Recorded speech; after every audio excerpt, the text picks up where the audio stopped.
Frank nearly died during that hospital stay, and he recovered physically. He realized, except for the obligatory visits from coworkers and other people who needed to be there, he didn't have any friends.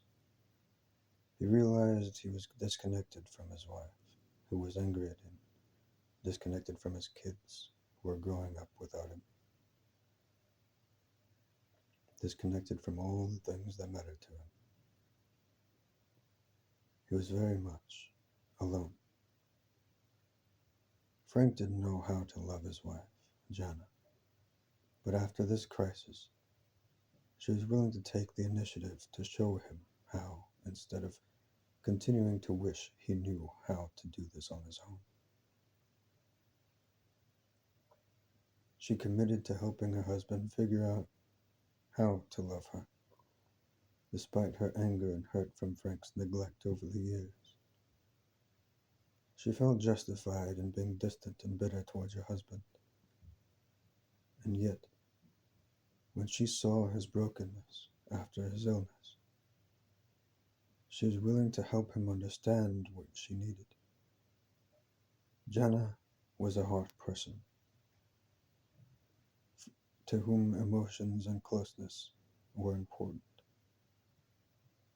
She needed Frank to pay attention to feelings, even though he was naturally a head person.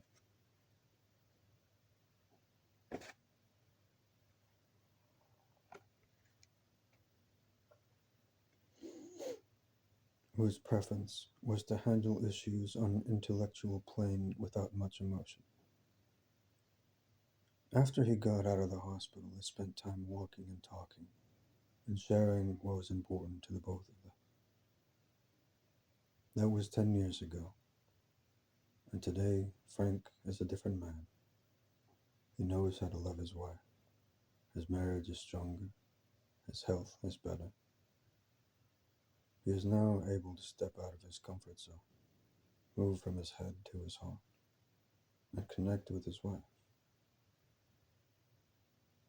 He is more aware of his humanness and his mortality,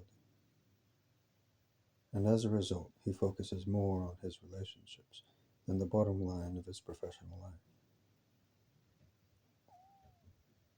So, how do we deal with this tension of being an individual and yet needing relationship?